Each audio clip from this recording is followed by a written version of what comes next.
Dear students, मैं Ajay Kushwaha Balabhadra school के online study में आप सभी का स्वागत करता हूं। जैसा कि आप सभी को पता है, हमने लास्ट क्लास में चैप्टर स्टार्ट किया था रासायनिक अभिक्रिया और उत्प्रेरक, जिसमें हमने रासायनिक अभिक्रिया की डेफिनेशन के बारे में और भौतिक और रासायनिक परिवर्तनों के बारे में समझा था। उसके बाद हमने स्टार्ट किया था रासायनिक अभिक्रियाओं के प्रकार, जिसमें हमने सबसे पहले पढ़ा था संयोजन अभिक्रिया। संयोजन अभिक्रिया। तो देखिए स्टूडेंट, एक बार रिवाइज कर लेते क्या होती है संयोजन अभिक्रिया। जब दो या दो से अधिक अभिकारक मिलकर के क्या बनाते हैं, एकल उत्पाद बनाते हैं। तो ये तीनों क्या हैं, अभिकारक, और ये क्या है, सी, उत्पाद।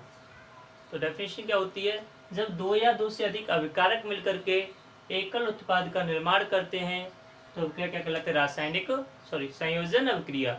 डेफिनेशन दे सकते हैं, वह रासायनिक अभिक्रिया जिसमें दो या दो से अधिक अभिकारक मिलकर के एकल उत्पाद का निर्माण करते हैं रासायनिक अभिक्रिया या संयोजन अभिक्रिया कहलाती है।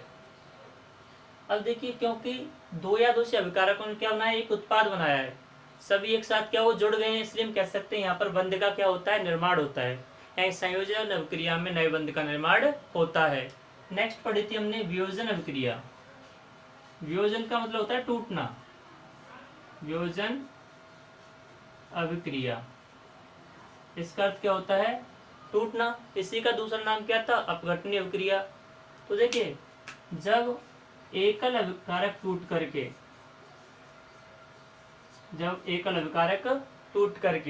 एक क्या, एक अभिकारक और बीसी क्या है, उत्पाद।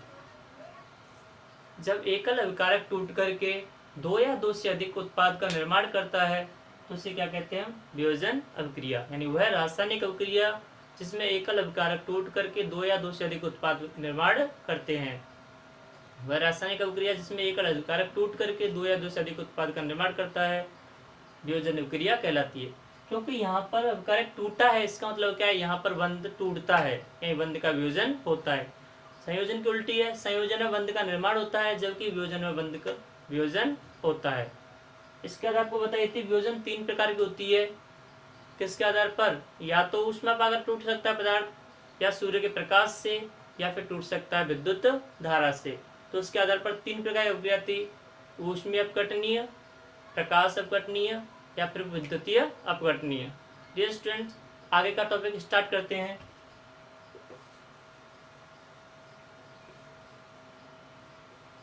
आज का जो टॉपिक है वो हमारा विस्थापन अभिक्रिया।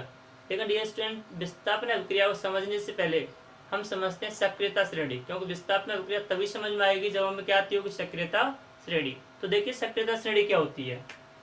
टॉपिक हमारा सक्रियता श्रेणी।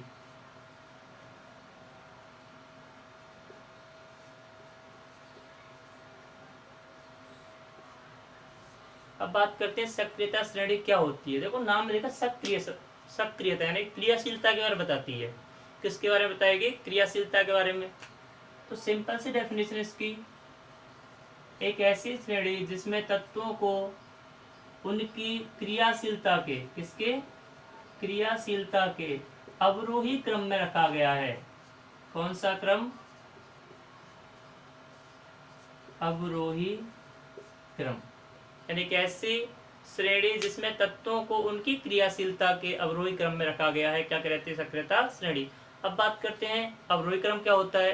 तो स्टूडेंट, अवरोही का मतलब होता है घटता हुआ क्रम। इसलिए हम कह सकते हैं ऊपर वाले तत्व क्या होंगे, अधिक क्रियाशील, और नीचे वाले क्या होंगे, कम क्रियाशील। यानी कम क्रियाशील तत्वों को नीचे रखा गया है, अधिक क्रियाशील तत्वों को ऊपर, और बीच में क्या है, मध्यम क्रियाशील तत्व। बीच में क्या है, मध्यम क्रियाशील तत्व। तो हम कह सकते हैं एक ऐसी रासायनिक श्रेणी जिसमें तत्वों को उनकी क्रियाशीलता के घटते हुए क्रम में रखा गया है, क्या कहलाती है, सक्रियता श्रेणी। अब देखते हैं वो कौन कौन से तत्व हैं। देखिए स्टूडेंट, यहाँ पर लिखते हैं पहले तत्व, फिर उसका देखते हैं प्रतीक, और यहाँ पर देखते हैं क्या, ट्रिक। याद कैसे करना है हमें, क्योंकि तत्व बहुत सारे इसलिए एक साइड में नहीं आएंगे। इसी प्रकार से यहाँ भी क्या लिखते हैं, तत्व, प्रतीक और लास्ट में ट्रिक।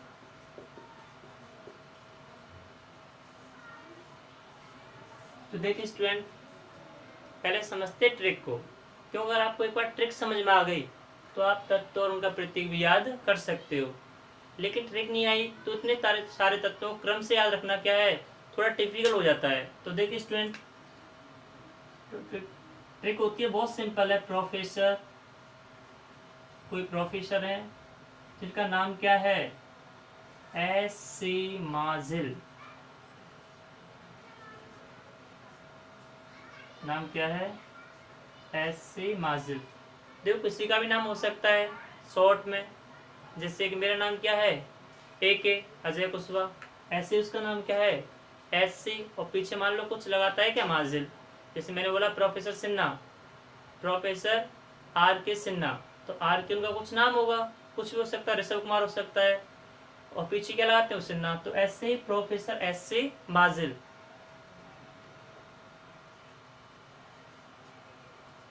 तो प्रोफेसर एस.सी. माजिल हैं, वो किस पे बैठे हुए हैं, एक हरे रंग की कुर्सी पर बैठे हुए हैं। तो प्रोफेसर क्या है, एस.सी. माजिल हैं, जो हरे रंग की कुर्सी पर बैठे हुए हैं। अचानक क्या हुआ, तेज हवा चली और कुर्सी क्या हो गई, गिर गई। अब ऑब्वियस सी बात है, जब कुर्सी गिरेगी तो प्रोफेसर भी तो गिरेंगे, क्यों, किस पर बैठे हो, कुर्सी पर। तो देखिए, हरी कुर्सी पर से गिर पड़े। तो देखो सिंपल सी ट्रिक है, बहुत ही शानदार और फनी ट्रिक है।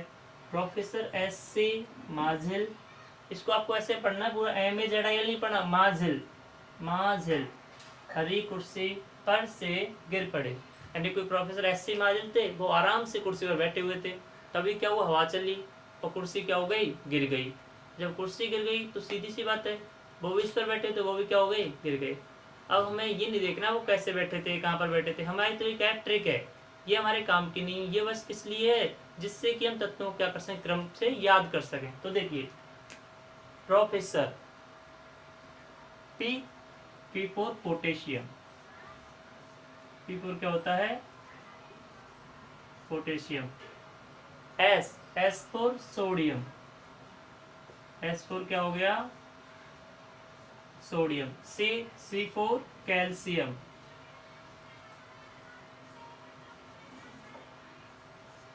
M for magnesium.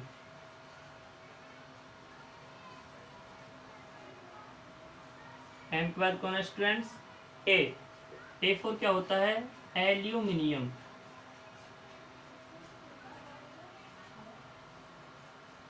आई को बोलते हैं हम आयरन, क्या बोलते हैं, आयरन, या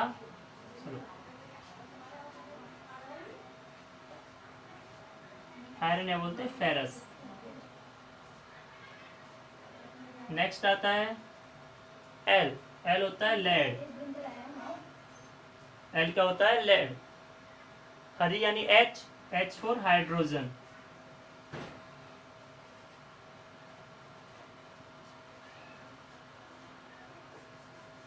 एच फॉर क्या होता है, देखिए स्टूडेंट्स, आप एक बार ऐसे उतारिए,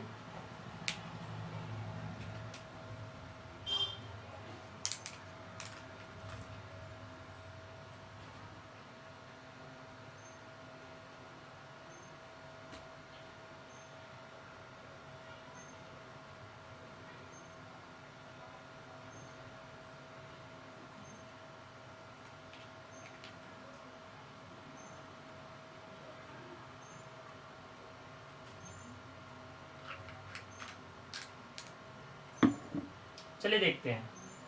H four hydrogen, H four क्या होता है,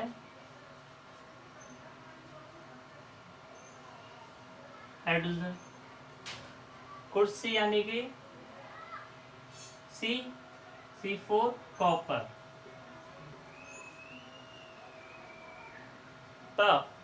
पर यानी पारा, पारा को बोलते हैं हम मरकरी, क्या बोलते हैं स्टूडेंट, मरकरी। से यानी कि सिल्वर, से सिल्वर। गिर यानी कि जी फॉर गोल्ड, गोल्ड को क्या बोलते हैं हम, ऑरस, या फिर सिंपल आंसर को गोल्ड। पढ़े यानी पी फॉर प्लेटिनम। तो देखिए इसमें ये ट्रिक से हमने पूरे तत्वों के नाम लिख दिए। प्रोफेसर है potassium, S for sodium, C for calcium, M for magnesium, A for aluminium, Z for, sorry Z का नाम रह गया, जेड फॉर जिंक। लिख लीजिए स्टूडेंट, जेड फॉर क्या है, zinc. I for iron, L for lead, H for hydrogen, C for copper, P for पारा, पारा क्या बोलते हैं, mercury, S for silver, G for gold और पी फॉर प्लेटिनम।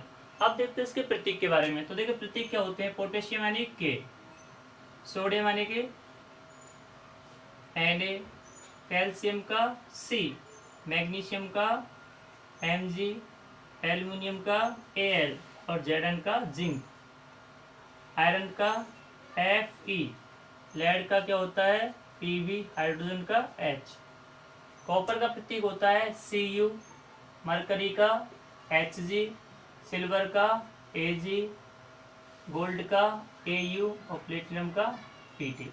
तो देखिए स्टूडेंट, ये आपकी ट्रिक हो गई, ये क्या हो गए, तत्वों के नाम हो गए, ये क्या हो गए, प्रतीक। अब देखिए स्टूडेंट, मैंने बताया सक्रियता श्रेणी क्या थी, यानी एक ऐसी श्रेणी जिसमें तत्वों को उनकी क्रियाशीलता घटते हुए क्रम में रखा गया है। तो सिंपल सी बात है, नीचे क्रियाशीलता क्या हो रही है, कम हो रही है।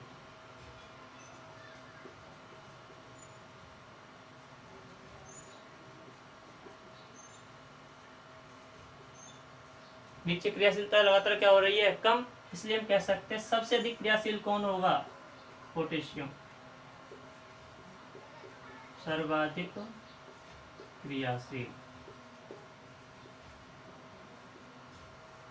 यहाँ पर पोटेशियम क्या है, सर्वाधिक क्रियाशील है, और प्लेटिनम क्या है, सबसे कम क्रियाशील है।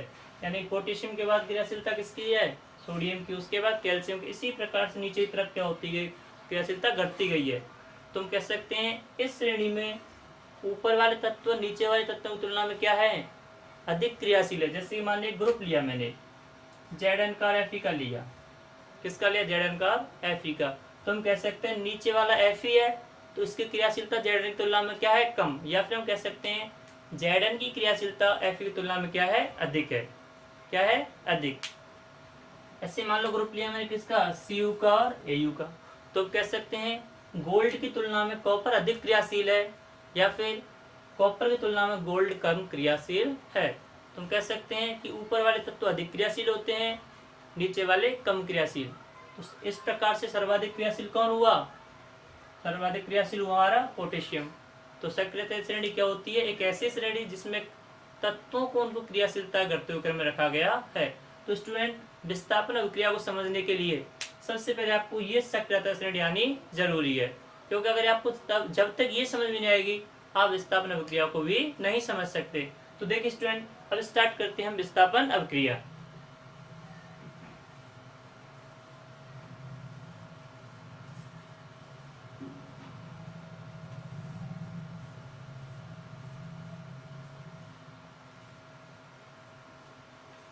आई होप आपको सक्रियता श्रेणी समझ में आई होगी। अगर फिर भी आपको समझ में नहीं आती है तो एक बार आप सभी ने इसका स्क्रीनशॉट ले करके नोटबुक में राइट करें और उसके बाद इसको लर्न करें, जिससे कि आप इसे क्या कर सको, बार बार रिवाइज करोगे तो आपको सक्रियता श्रेणी कंठस्थ हो जाएगी। और जब सक्रियता श्रेणी याद हो जाएगी तो विस्थापन अभिक्रिया बहुत ही सिंपल है। तो देखिए स्टूडेंट, स्टार्ट करते हैं विस्थापन अभिक्रिया।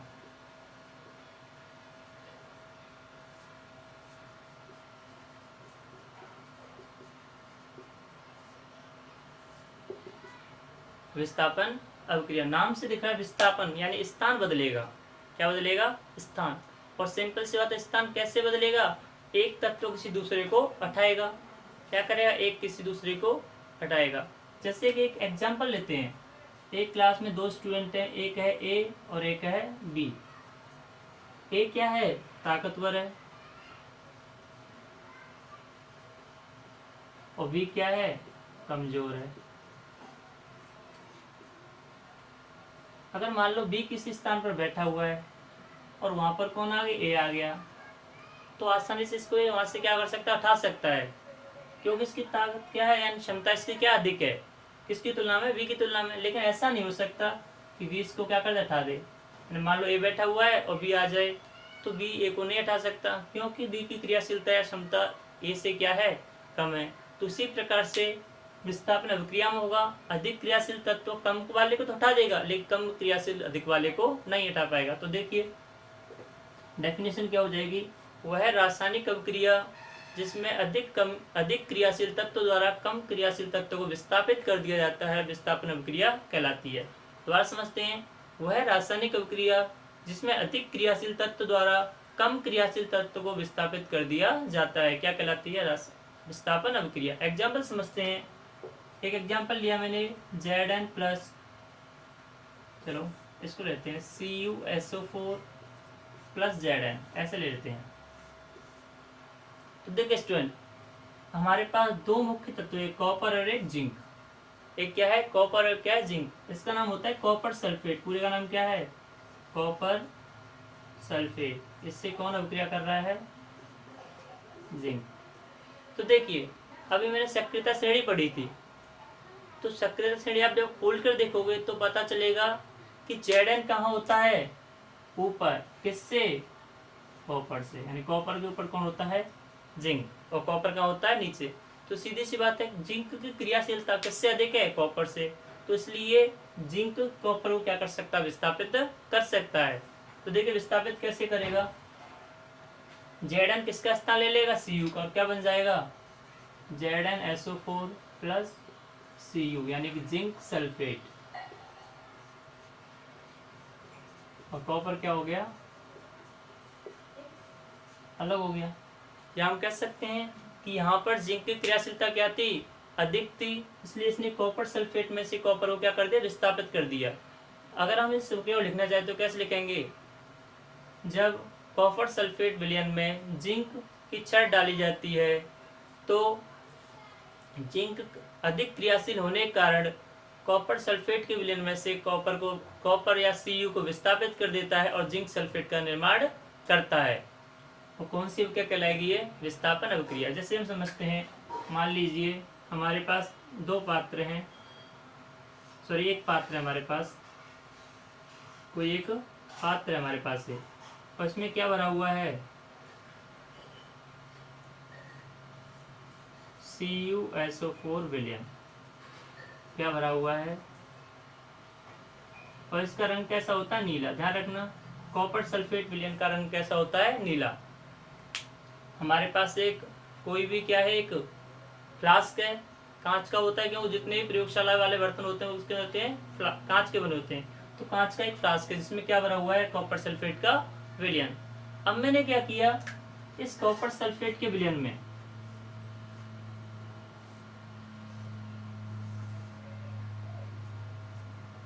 ये जो कॉपर सल्फेट का विलयन था, किस रंग का? नीले रंग का। इसमें मैंने क्या डाल दी? एक Zn छड़ डाल दी। या जिंक का चूर्ण डाल सकते हैं, एक जिंक की छड़ डाल दिया, Zn डाल दिया। इसमें क्या डाल दिया? Zn।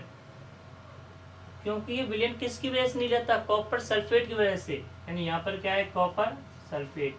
लेकिन जैसे ही Zn से अभिक्रिया करेगा तो Cu को क्या कर देगा? विस्थापित कर देगा, और विलयन क्या बन जाएगा? ZnSO4। रंग क्या हो जाएगा? परिवर्तित। रंग परिवर्तित क्यों हुआ? क्योंकि जो विलयन का नीला रंग था वो किसके कारण था?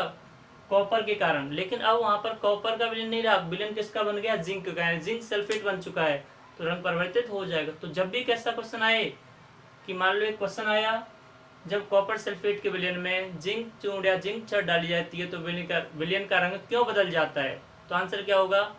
क्योंकि जिंक की क्रियाशीलता कॉपर की तुलना में अधिक होती है।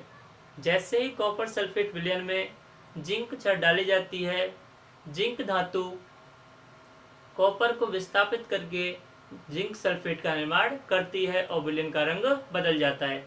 ऐसे कुछ भी हो सकता है। देखिए नेक्स्ट एग्जाम्पल समझते हैं।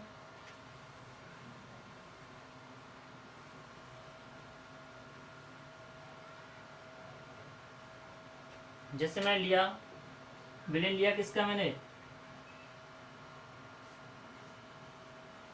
H2SO4, किसका विलयन लिया, H2SO4, और अभिक्रिया किससे करा दी इसकी मैंने, मान लो अभिक्रिया करा देता हूं मैं इसकी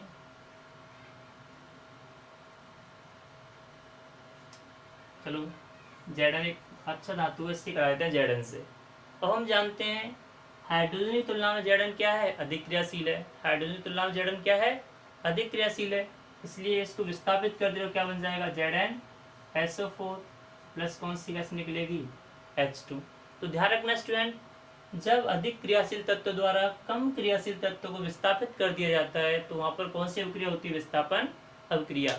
हमें पता कैसे चलेगा कि विस्थापन अधिक क्रियाशील तत्व कौन सा है, तो उसमें काम आएगी आपकी सक्रियता श्रेणी। चलो एक एग्जाम्पल लिखता हूं मैंने लिखा ZnSO4 प्लस Cu और यहाँ पर पूछा A प्लस B, क्या बनेगा। सिंपल से लिखा हुआ है ZnSO4 प्लस Cu और पूछ लिया है A प्लस B क्या बनेगा, या फिर बताइए अभिक्रिया संभव है या नहीं।